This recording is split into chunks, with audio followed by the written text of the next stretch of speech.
AP ప్రభుత్వ సలహాదారు పార్థసారథి మీడియాతో మాట్లాడుతున్నారు. లైవ్ తో చూద్దాం. ఇలా చట్టం ఎవరన్నా పార్టీ నాయకుడిని పెడతారా, లేదా నామినేటెడ్ వాళ్ళని ఆఫీసర్గా పెడతారా, లేదా ఒక ఎంఆర్ఓని పెడతారా, లేదా ఎవరైనా జ్యుడిషియల్ పెడతారా అనే విషయాన్ని ఎక్కడ కూడా స్పష్టం చేయకోకుండా అంబిగ్యూటీగా వదిలేసింది. దాంతో అర్థం కాని పరిస్థితి. ఏదైనా లిటిగేషన్స్ వస్తే అపిలెంట్ అథారిటీ ఎవరో కూడా స్పష్టం చేయకుండా చట్టం తయారు చేసిందంటే ఎంత బాధ్యతాయుతం కూడా ఒకసారి ఆలోచించేయండి. ఈ సివిల్ కోర్ట్స్ ఏదైతే ఉంటాయో, జిల్లా లేకపోతే ఇంకా తాలూకా కోర్టులు ఏదైతే ఉంటాయో, వాటికి ఎవరికి కూడా జ్యురిస్డిక్షన్ ఇవ్వకుండా నేరుగా హైకోర్టుకే జ్యురిస్డిక్షన్ ఇచ్చిందంటే, పేదవాడు కొంత భూమి ఉన్న పేదవాడు కానీ, లేకపోతే ఒక 20 సెంటో లేకపోతే ఎకరం ఉన్న భూమి ఉన్న పేదవాడు అతను హైకోర్టు లాయర్కి ఫీజులు ఇచ్చి హైకోర్టుకి వెళ్ళగలడా?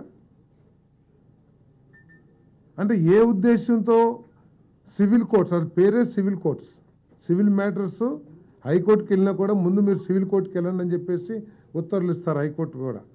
అటువంటి సివిల్ కోర్ట్స్ని తీసేసేయాల్సిన అవసరం వచ్చిందో కూడా ఇక్కడ అర్థం కాని పరిస్థితి. ఇటువంటి భయాందోళన పరిస్థితుల్లో, ఎందుకంటే మనకి ఒక ఎస్టాబ్లిష్మెంట్ రెవెన్యూ లాస్ ఉన్నాయి మన రాష్ట్రంలో మొట్టమొదటి నుంచి కూడా. ఏదో చిన్న చిన్నవి ఉంటే వాటిని ఎనామిలీస్ అన్నీ కూడా మనం తీసేయడానికి ప్రయత్నం చేయొచ్చు, కానీ ఈ విధంగా స్వార్థపూరితంగా దోచేయాలన్న ఆలోచనతో ఒక యాక్ట్ తీసుకురావటం అనేది చాలా బాధాకరం అని చెప్పేసి మనం చేస్తాను. మరి ప్రజలకు భరోసా కల్పించడానికి మరి ఈ చట్టాన్ని రద్దు చేయాలని చెప్పేసి క్యాబినెట్ తీర్మానించింది. ఒరిజినల్ డాక్యుమెంట్స్ కూడా పొందే అవకాశాన్ని, ఎందుకంటే యాక్ట్ ప్రకారం ఒరిజినల్ డాక్యుమెంట్స్ కూడా రావని చెప్పేసి అర్థమవుతా ఉంది. ఒరిజినల్ డాక్యుమెంట్స్ కూడా మరి వారికి ఇచ్చేస్తాం కూడా జరుగుతుందని చెప్పేసి మనం చేస్తా ఉన్నాను. ఇంకా మూడో పాయింట్, సామాజిక పింఛన్లు.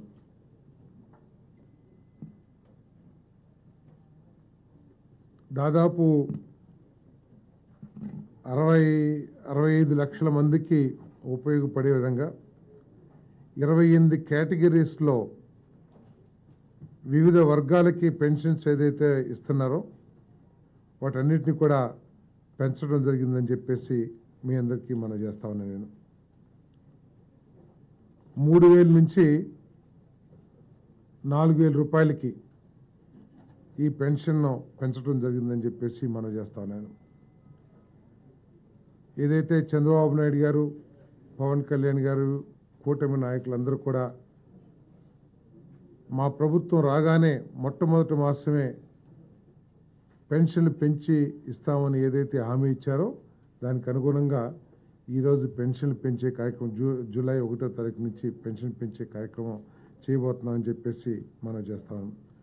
దాదాపు 65 లక్షల మందికి, 65.3 లక్షల మందికి ఈ పెంపుదల మూలంగా లబ్ధి చేకూరుతుందని చెప్పేసి కూడా మీ అందరికీ మనం చేస్తాను. ఇక్కడ ఆలోచించాల్సింది ఏంటంటే,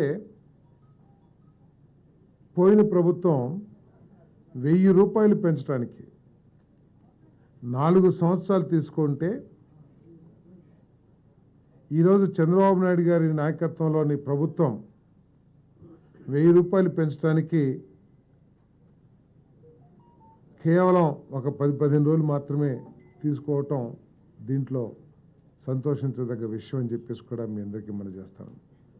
ఈ పెన్షన్ని జూలై 1వ తారీఖున సచివాలయం స్టాఫ్తో ఇంటింటికి, ప్రతి ఇంటికి తీసుకువెళ్ళి ఉదయం 6 గంటల నుంచి సాయంత్రం లోపల ఇవన్నీ కూడా పెన్షన్లన్నింటినీ కూడా పెన్షన్దారుల చేతిలో పెడతామని చెప్పి డిస్ట్రిబ్యూట్ చేస్తామని చెప్పేసి కూడా సవినీయంగా మనం చేస్తామని నేను.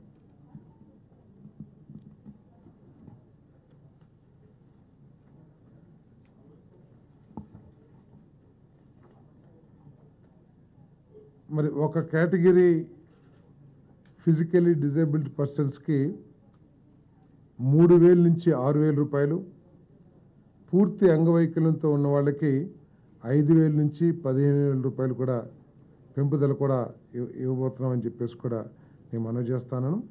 కొన్ని క్రానిక్ డిసీజెస్ ఉన్న వాళ్ళకి, లివర్ డిసీజు, అదేవిధంగా ఎలిఫెంటాసిస్, కిడ్నీ ఇటువంటి దీర్ఘకాలిక అనారోగ్యం ఉన్న వాళ్ళకి 5,000 నుంచి 10,000 రూపాయలకి పెంచడం జరుగుతుందని చెప్పేసి కూడా మనం చేస్తాము.